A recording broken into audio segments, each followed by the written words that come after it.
Livraison du jour, c'est fragile, c'est marqué dessus. J'ai reçu un PC gamer à 379 €. Donc 379 €, c'est vraiment pas cher du tout. Donc bien sûr, on va le découvrir ensemble aujourd'hui. Je sais pas du tout à quoi il ressemble et on va le tester. Salut tout le monde, c'est Flo et bien sûr j'espère que vous avez la forme. Donc c'est parti, premièrement on va le déballer. C'est un PC de la marque Radiance Gaming System. Dès à présent je mets le lien en description bien sûr comme d'habitude. Premièrement je vais le déballer, ensuite je vais l'allumer parce qu'il y a déjà Windows 10 d'installer. Donc on va bien vérifier tout ça. Et après on va tout démonter, on va regarder le look global, tout ça. Et bien sûr je vais le tester sur plusieurs jeux. Parce que pour 379 € peut-être qu'on a affaire à une pépite. Allez je le déballe. Déjà double carton, donc emballage sur emballage. Bon bah je vais le mettre par terre parce que ça va être compliqué. Donc j'espère vraiment qu'on aura une belle surprise. Parce que 379 € c'est vraiment le prix d'une carte graphique plutôt milieu de gamme on va dire. Je vois déjà du mesh pour la façade. Je crois qu'il y a du RGB en plus d'ailleurs tout ça. Et donc je vais le démouler. Donc avec ça un petit manuel ici. Un câble SATA supplémentaire. Vitre en verre trempé, ça a été protégé, regardez c'est top. Donc à quoi ressemble ce PC, on va regarder de suite. Déjà là c'est l'arrière. Donc déjà on voit du mesh en façade, c'est vraiment bien. 3 ventilateurs juste derrière, normalement ils sont RGB. 4e en extraction à l'arrière, du Ventira, du verre trempé. Donc je vais commencer par retirer le verre trempé. De toute façon ils disent bien de retirer le polystyrène. Déjà bonne nouvelle, je vois du Asus, la carte graphique. J'ai le carton, donc je vois la carte graphique Asus. Donc déjà le verre trempé, il est bien filmé de chaque côté. Regardez le petit contour noir, ça cache le châssis, c'est quand même beaucoup plus joli déjà. Bon point positif pour ce boîtier pour le moment. Bien sûr, on va écouter le bruit après. Mais il faut faire attention, le verre trempé, je vais le mettre de côté. C'est fragile le verre trempé. Plus de ça, il est quand même assez costaud, hein, c'est 4 mm d'épaisseur. Alors ce PC, voici à quoi il ressemble pour le moment. On va regarder après de l'autre côté comment ça se passe. Donc ça fait plaisir, hein, 4 ventilateurs Ventirad. Je vais vous parler après de la configuration, la petite carte graphique. Et on va regarder ce que ça passe au niveau du cable management. Donc c'est un peu le suspense au niveau de la configuration. Mais au niveau du look pour le moment, pour 379 €, c'est pas mal. Donc on va découvrir ce côté-là maintenant. Et après, on va l'allumer. Regardez ce que ça donne, c'est vraiment pas mal. En plus de ça, il y a un contrôleur intégré au boîtier avec un petit hub, tout ça. Au niveau du cable management, ils ont mis pas mal de Rislan, tout ça. Donc c'est vraiment super bien. La porte ferme bien. Donc là, c'est vraiment un bon point pour le moment. Donc je ferme la porte et après, on va le démarrer. Alors voilà, j'ai mis en place l'écran. Donc c'est un câble DisplayPort que j'ai. En plus, c'est bien, il y a 3 HDMI, un DisplayPort, un DVI. Donc premier démarrage, on va voir si Windows déjà se lance sans problème parce qu'ils ont mis installé. Déjà je me tais, hein, regardez. Bon alors là pour le coup c'est vraiment une bonne surprise. Je regarde juste le reset au cas où.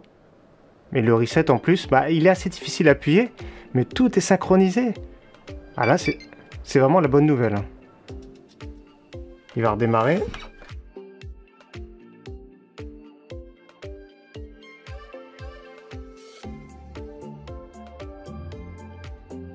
Donc oui, déjà, il n'y a plus qu'à répondre au questionnaire. Windows est déjà préinstallé, activé.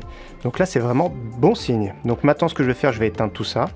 Et bien sûr, on va faire en détail les composants. Je vais les démonter, on va regarder un petit peu comment ça se passe. Allez, c'est parti, je vous donne tout de suite le détail de la configuration. Déjà, au niveau du look, c'est vraiment sympa. La configuration, à bord au niveau du processeur Intel Xeon E5 2670 version 3, 12 cœurs, 24 threads. Donc ça date un petit peu, hein. C'est les anciens processeurs, on va dire, professionnels de chez Intel. Donc 24 threads. C'est sûr qu'au niveau des jeux, ce sera vraiment en retrait. C'est un processeur qui coûte vraiment pas très cher. On le retrouve souvent sur le site AliExpress. Avec la carte mère qui va bien, ce sera une X99 normalement. Donc c'est pas précisé, je vois pas sur la fiche produit. Mais c'est une carte mère, je pense c'est du quad channel et je vois que 2 barrettes de RAM. Donc je vais vous les montrer tout de suite après.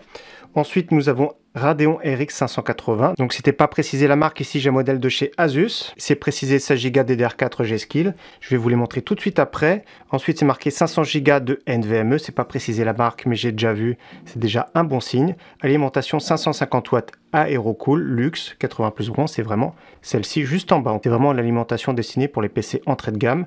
Ils mettent refroidissement Ventirad 4 Caloduc, Windows 10, 64 bits. Professionnel. Donc c'est parti, on va regarder tout de suite comment ça se passe. Je vais démonter la carte graphique pour commencer. Regardez, c'est très simple. Petite goupille. Il n'y a qu'une vis d'installer. Donc oui, c'est bien modèle 8 Go, donc parce que 4 Go ça aurait été vraiment trop juste. Donc la petite Asus ici. Donc je pense que c'est une carte graphique d'occasion, on n'en retrouve pas très cher dans les 100 € actuellement, même parfois même moins cher sur AliExpress. Donc ça reste une carte graphique basique, on va voir si ça permet de tourner encore les jeux en 1080p, surtout que le processeur va limiter pas mal. En multicœur d'ailleurs je vais tester sous Cinebench parce que je pense que 24 threads ça peut être déjà un bon score. Donc on voit tout de suite après le branchement en bas, il n'y a vraiment pas de souci, moi je trouve que c'est vraiment pas mal. On va regarder la RAM et je pense que ça fonctionne en quad channel, je suis pas sûr, donc c'est-à-dire que idéalement il faudrait 4 barrettes pour que ce soit plus efficace. Donc la RAM G-Skill, voilà, on connaît très bien celle-ci, DDR4 2400, de toute façon je ne sais pas si ça gère plus, DDR4 2400 pour cette RAM. Donc voilà, au niveau du look on s'en fiche un petit peu, c'est 2 barrettes de 8 Go, donc 16 Go, c'est vraiment pas mal déjà. Le petit SSD qui fait plaisir, très moderne, Crucial P3, donc déjà c'est bon signe d'avoir du NVMe, je vais pouvoir remplacer par le mien qui a tous mes jeux déjà installés dessus. Donc le fameux Crucial P3 avec un bon look, c'est bien marqué 500 Go. Donc au niveau de la carte mère, je vois que c'est une no-name, donc pas de marque particulière, je vois juste marqué le chipset X99. Donc le petit ventirail d'ici, je vais le démonter, comme ça on va voir également le processeur, on va voir au niveau de la quantité de pâte thermique, et à savoir qu'il y a un deuxième emplacement M.2, donc là c'est vraiment bien pour ajouter du stockage supplémentaire. Donc je vais le démonter, on va vérifier comment il est. Donc regardez ce petit ventirad là, voilà, assez basique, mais de toute façon je pense que ça suffira, on va prendre bien sûr les mesures au niveau des températures. La pâte thermique, regardez, ça n'a pas trop débordé de partout. Donc regardez ce que ça donne au niveau de la quantité de pâte thermique, je vais essuyer, mais c'est vraiment très correct, c'est vraiment bien. Donc je ne sais pas si vous voyez bien ici, ce processeur c'est quand même un petit peu massif, mais c'est un processeur 24 threads. Donc voilà, fini pour les présentations. Moi il me reste plus que bien sûr à tout réinstaller, réinstaller le ventirad, pâte thermique, mettre mon SSD, moi du coup je vais mettre mon SSD, il y a déjà Windows dessus, avec Windows 11, donc je sais pas si ça va passer, donc ce sera la surprise justement. Et bien sûr on va tester tout ce qui est performance, tout ça, mais déjà au niveau du montage et du look c'est vraiment pas mal. Un petit peu sceptique sur le processeur, c'est vrai que ce processeur coûte vraiment pas très cher actuellement. Un peu sceptique, c'est-à-dire qu'il a beaucoup de threads, mais c'est pas vraiment fait pour jouer. Donc on va voir ce que ça donne, cette RX 580. Alors je ne sais pas ce qu'elle vaut encore en 2023, je pense qu'avec un bon processeur elle s'en sort bien, mais là le processeur j'ai vu déjà des comparatifs entre un Core i3 12100F et celui-ci, celui-ci est un tout petit peu largué sur certains jeux, donc on verra ce que ça donne bien sûr, je vais tester sur du multijoueur tout ça, et nous on se retrouve tout de suite après. Donc voilà, tous les tests sont terminés. Première chose à savoir déjà, c'est que Windows était bien activé, donc déjà ça fait plaisir. La licence est inclue dans le prix. Donc au niveau du montage, de la qualité globale du produit, tout ça, moi je trouve que c'est vraiment très bien déjà. Même au niveau du look, c'est vraiment excellent. Je remontre les cycles, on appuie, voilà, on change les cycles, c'est vraiment top. Ça c'est vraiment bien, c'est un bon point. Surtout pour un PC, je le rappelle, à 379 €. Donc moi j'aime bien son look, sa construction globale, etc. C'est sûr qu'ils ont fait des économies sur l'alimentation, tout ça, mais ça reste vraiment, vous allez voir, au niveau des performances, super correct. Donc comme je pensais en début de vidéo, c'est bien une carte mère qui gère le quad channel, c'est-à-dire j'ai testé avec 4 barrettes de RAM ici. Regardez, 4 barrettes, j'ai testé, parce que d'origine c'est 2400 MHz. Dans le BIOS, c'était reconnu à 2133, donc j'ai voulu mettre 4 barrettes pour voir si ça améliorait les performances. Déjà, pour commencer, j'ai pas réussi à mettre les bonnes fréquences. Donc par exemple, celle-ci, c'est du 3200 MHz. J'ai pas pu, donc j'ai utilisé le quad channel. Et au niveau des performances, c'est kiff qu'avec 2 barrettes. Donc bien sûr, l'upgrade est possible plus tard de passer à 32 Go. Mais c'est vrai que le BIOS est tellement ancien qu'il faut trouver les bons réglages, tout ça pour mettre en 3200. Donc c'est resté en 2133 MHz. Donc c'est parti, je vais vous parler maintenant des performances. C'est ce qui compte, c'est ce que vous attendez d'ailleurs, parce qu'un PC à 379 €, je sais même pas si on a d'occasion à ce prix-là d'aussi bien. Donc pour commencer, j'ai fait un petit Cinebench R23 pour voir les performances du processeur. J'ai fait un 7570 points, ce qui reste relativement correct, c'est pas exceptionnel, mais c'est presque l'équivalent d'un Ryzen 7 1700X, un processeur qui a 16 threads, donc qui commence à dater un petit peu, je crois que c'est 2017, mais ça reste correct. Au niveau des températures, justement, à ce moment-là, 56 degrés, donc le ventirad fait bien le travail, donc ça fait plaisir. Ensuite, j'ai fait un petit 3D Mark, donc je suis surpris du score, un très bon score de 4446 points. Il me semble d'ailleurs, avec les 4 barrettes, c'était un point de moins, donc 4445, donc c'est exactement kiff. Au niveau des températures, justement, après le 3D Mark et après tous les jeux, j'ai fait 44 degrés pour le CPU. Le petit ventirad fait bien le travail, le processeur chauffe peu. Je crois que c'est gravure en 22 nanomètres. Le GPU, ici 73 degrés, donc 3 ventilateurs qui apportent pas mal d'air frais. Maintenant ce qui compte, ça va être surtout les performances en jeu. Donc j'ai testé sur pas mal de jeux 1080p qualité moyenne.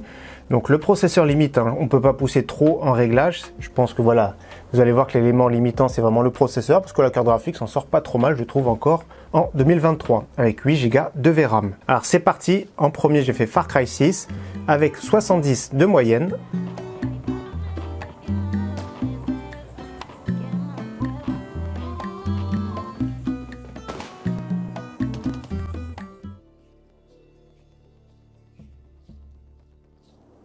Assassin's Creed Valhalla, 61 de moyenne.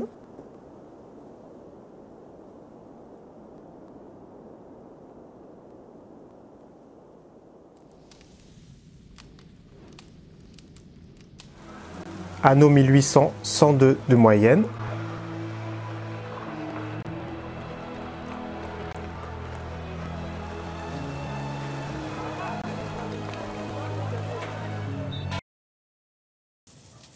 Rainbow Six Siege, 212 de moyenne, donc là il y a vraiment zéro problème.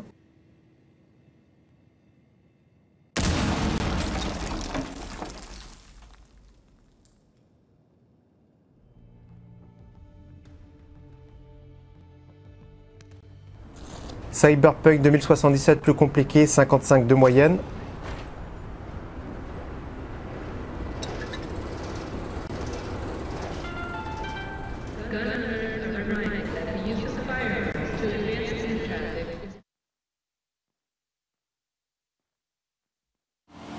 Forza Horizon 5, 76 de moyenne.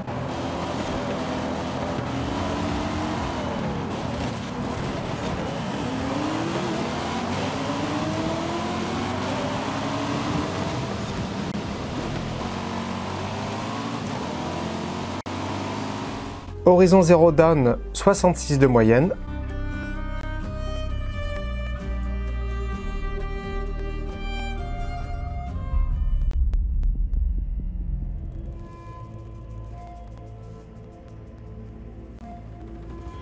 Tomb Raider 76 de moyenne.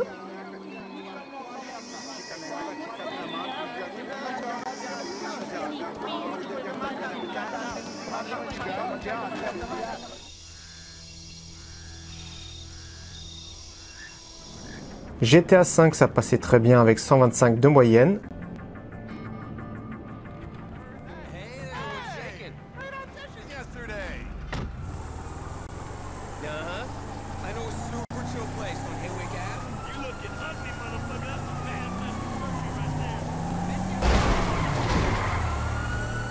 CSGO presque 200 avec 195 de moyenne.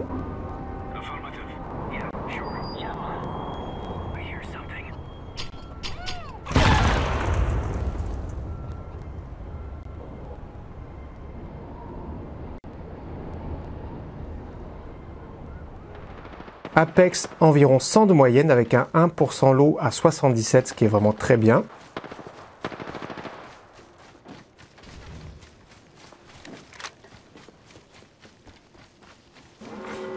Bien de sauver. Tu vas éviter de mourir aujourd'hui. Génial, on peut se poser. On est déjà dans le prochain anneau. Nouveau leader de... Je suis là. Si on te remettait d'aplomb, hein? Je recharge mes boucliers. Fortnite un tout petit peu moins bien avec 90 de moyenne, 1% low à 52.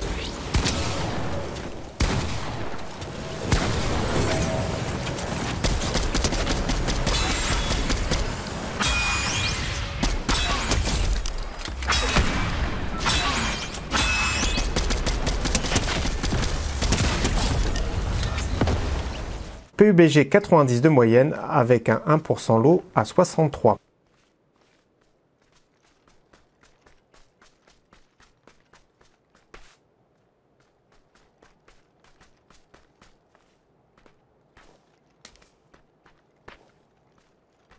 Donc je le rappelle, le 1% low, plus il est proche des FPS moyens, plus l'expérience de jeu est bonne.